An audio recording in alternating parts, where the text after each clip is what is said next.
The Works of Edgar Allan Poe, Raven Edition, Volume 1. Edgar Allan Poe, by James Russell Lowell. The situation of American literature is anomalous. It has no center, or if it have, it is like that of the sphere of Hermes. It is, divided into many systems, each revolving round its several suns, and often presenting to the rest only the faint glimmer of a milk and water way. Our capital city, unlike London or Paris, is not a great central heart from which life and vigor radiate to the extremities, but resembles more an isolated umbilicus stuck down as near as may be to the center of the land, and seeming rather to tell a legend of former usefulness than to serve any present need.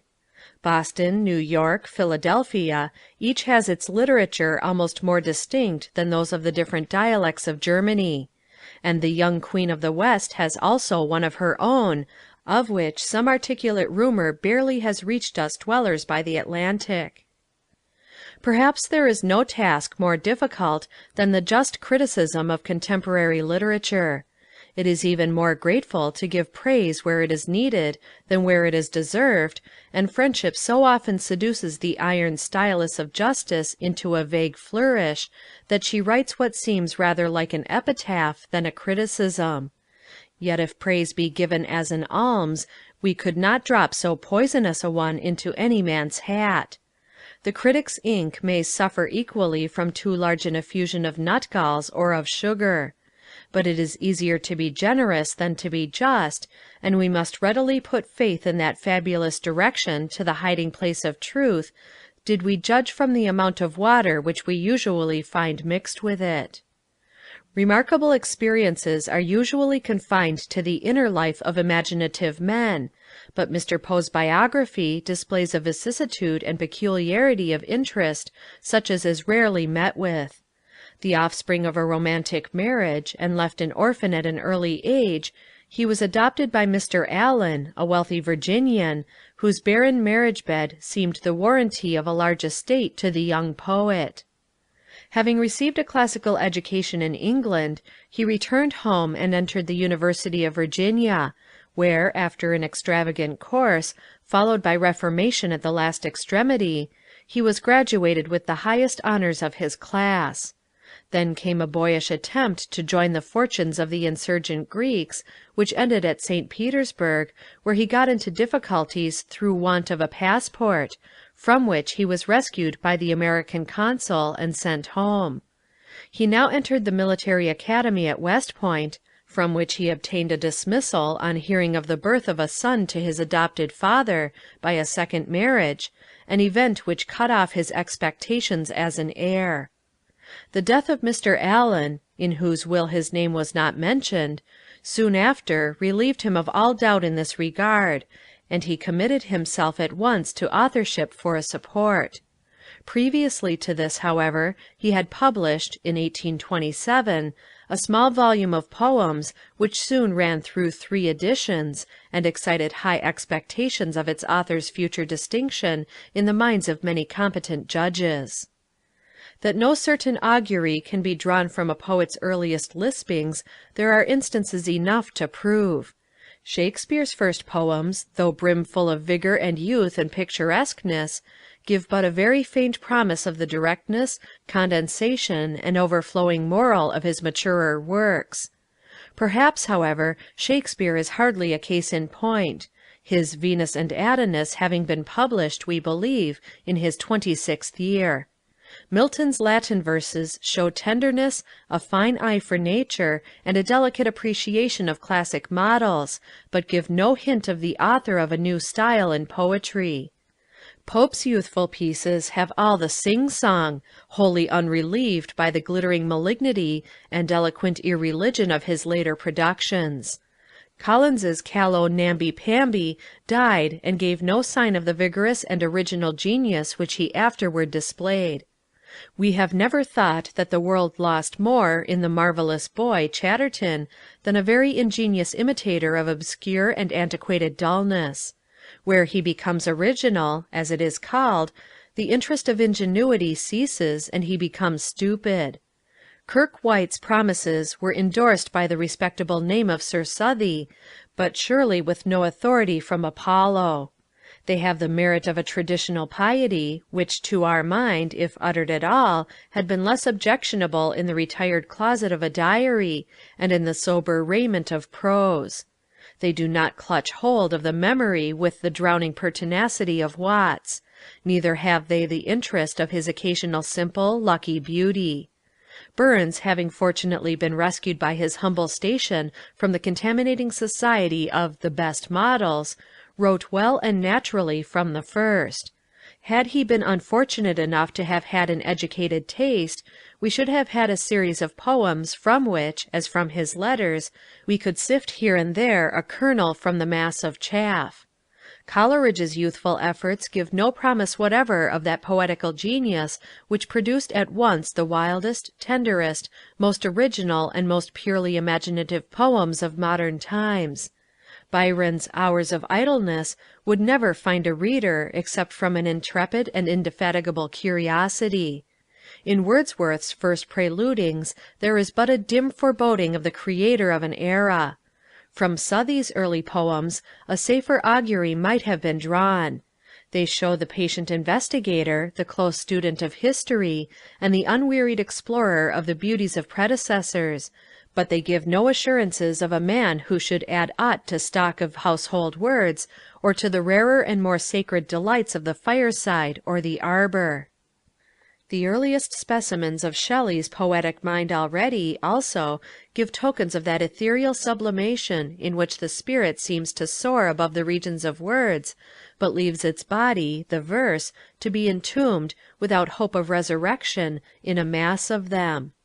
Cowley is generally instanced as a wonder of precocity, but his early insipidities show only a capacity for rhyming, and for the metrical arrangement of certain conventional combinations of words, a capacity wholly dependent on a delicate physical organization and an unhappy memory. An early poem is only remarkable when it displays an effort of reason, and the rudest verses in which we can trace some conception of the ends of poetry are worth all the miracles of smooth juvenile versification. A schoolboy, one would say, might acquire the regular seesaw of Pope merely by an association with the motion of the playground tilt. Mr. Poe's early productions show that he could see through the verse to the spirit beneath, and that he already had a feeling that all the life and grace of the one must depend on and be modulated by the will of the other. We call them the most remarkable boyish poems that we have ever read. We know of none that can compare with them for maturity of purpose, and a nice understanding of the effects of language and metre. Such pieces are only valuable when they display what we can only express by the contradictory phrase of innate experience. We copy one of the shorter poems, written when the author was only 14. There is a little dimness in the filling up, but the grace and symmetry of the outline are such as few poets ever attain. There is a smack of ambrosia about it. To Helen. Helen, thy beauty is to me Like those Nicean barks of yore, That gently, o'er a perfumed sea, The weary, way-worn wanderer bore To his own native shore. On desperate seas long wont to roam, Thy hyacinth hair, thy classic face, Thy Naiad airs have brought me home To the glory that was Greece, and the grandeur that was Rome. Lo, in yon brilliant window niche, how statue-like I see thee stand, the agate lamp within thy hand, ah, Psyche, from the regions which are Holy Land. It is the tendency of the young poet that impresses us. There is no withering scorn, no heart blighted ere it has safely got into its teens, none of the drawing-room sansculottism which Byron had brought into vogue. All is limpid and serene, with a pleasant dash of the Greek helicon in it. The melody of the whole, too, is remarkable. It is not of the kind which can be demonstrated arithmetically upon the tips of the fingers. It is of that finer sort which the inner ear alone can estimate. It seems simple, like a Greek column, because of its perfection. In a poem named Ligeia, under which title he intended to personify the music of nature, our boy poet gives us the following exquisite picture. Ligeia, Ligeia, my beautiful one, whose harshest idea will to melody run, say, is it thy will, on the breezes to toss, or, capriciously still, like the lone albatross, incumbent on night, as she on the air, to keep watch with delight on the harmony there? John Neal, himself a man of genius, and whose lyre has been too long capriciously silent, appreciated the high merit of these and similar passages, and drew a proud horoscope for their author. Mr. Poe had that indescribable something which men have agreed to call genius. No man could ever tell us precisely what it is, and yet there is none who is not inevitably aware of its presence and its power.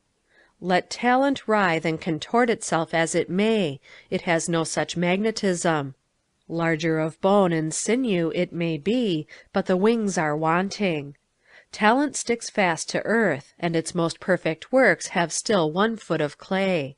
Genius claims kindred with the very workings of nature herself, so that a sunset shall seem like a quotation from Dante, and if Shakespeare be read in the very presence of the sea itself, his verses shall but seem nobler for the sublime criticism of ocean. Talent may make friends for itself, but only genius can give to its creations the divine power of winning love and veneration. Enthusiasm cannot cling to what itself is unenthusiastic, nor will he ever have disciples who has not himself impulsive zeal enough to be a disciple. Great wits are allied to madness only inasmuch as they are possessed and carried away by their demon, while talent keeps him, as Paracelsus did, securely prisoned in the pommel of his sword. To the eye of genius, the veil of the spiritual world is ever rent asunder, that it may perceive the ministers of good and evil who throng continually around it. No man of mere talent ever flung his inkstand at the devil. When we say that Mr. Poe had genius, we do not mean to say that he has produced evidence of the highest. But to say that he possesses it at all is to say that he only needs zeal, industry, and a reverence for the trust reposed in him to achieve the proudest triumphs and the greenest laurels. If we may believe the Longinuses and Aristotles of our newspapers, we have quite too many geniuses of the loftiest order to render a place among them at all desirable, whether for its hardness of attainment or its seclusion. The highest peak of our Parnassus is, according to these gentlemen, by far the most thickly settled portion of our country, a circumstance which must make it an uncomfortable residence for individuals of a poetical temperament, if love of solitude be, as immemorial tradition asserts, a necessary part of their idiosyncrasy. Mr. Poe has two of the prime qualities of genius, a faculty of vigorous yet minute analysis, and a wonderful fecundity of imagination. The first of these faculties is as needful to the artist in words as a knowledge of anatomy is to the artist in colors or in stone. This enables him to conceive truly, to maintain a proper relation of parts, and to draw a correct outline, while the second group fills up and colors. Both of these Mr. Poe has displayed with singular distinctness in his prose works, the last predominating in his earlier tales, and the first in his later ones. In judging of the merit of an author, and assigning him his niche among our household gods, we have a right to regard him from our own point of view, and to measure him by our own standard. But, in estimating the amount of power displayed in his works, we must be governed by his own design, and placing them by the side of his own ideal, find how much is wanting. We differ from Mr. Poe in his opinions of the objects of art. He esteems that object to be the creation of beauty, and perhaps it is only in the definition of that word that we disagree with him. But in what we shall say of his writings, we shall take his own standard as our guide. The temple of the god of song is equally accessible from every side, and there is room enough in it for all who bring offerings or seek an oracle. In his tales, Mr. Poe has chosen to exhibit his power chiefly in that dim region which stretches from the very utmost limits of the probable into the weird confines of superstition and unreality. He combines in a very remarkable manner two faculties which are seldom found united. a power of influencing the mind of the reader by the impalpable shadows of mystery, and a minuteness of detail which does not leave a pin or a button unnoticed. Both are, in truth, the natural results of the predominating quality of his mind, to which we have before alluded, analysis. It is this which distinguishes the artist. His mind at once reaches forward to the effect to be produced. Having resolved to bring about certain emotions in the reader, he makes all subordinate parts tend strictly to the common centre. Even his mystery is mathematical to his own mind. To him X is a known quantity all along. In any picture that he paints he understands the chemical properties of all his colors. However vague some of his figures may seem, however formless the shadows, to him the outline is as clear and distinct as that of a geometrical diagram. For this reason Mr. Poe has no sympathy with mysticism. The mystic dwells in the mystery, is enveloped with it. It colors all his thoughts. It affects his optic nerve especially, and the commonest things get a rainbow edging from it. Mr. Poe, on the other hand, is a spectator ab extra. He analyzes, he dissects, he watches, with an eye serene, the very pulse of the machine, for such it practically is to him, with wheels and cogs and piston rods, all working to produce a certain end.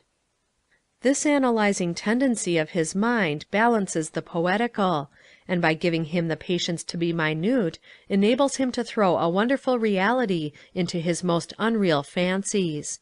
A monomania he paints with great power. He loves to dissect one of these cancers of the mind, and to trace all the subtle ramifications of its roots. In raising images of horror, also, he has a strange success, conveying to us sometimes by a dusky hint some terrible doubt which is the secret of all horror. He leaves to imagination the task of finishing the picture, a task to which only she is competent. For much imaginary work was there, conceit deceitful, so compact, so kind, that for Achilles' image stood his spear, grasped in an armed hand, himself behind, was left unseen, save to the eye of mind. Besides the merit of conception, Mr. Poe's writings have also that of form. His style is highly finished, graceful, and truly classical. It would be hard to find a living author who had displayed such varied powers.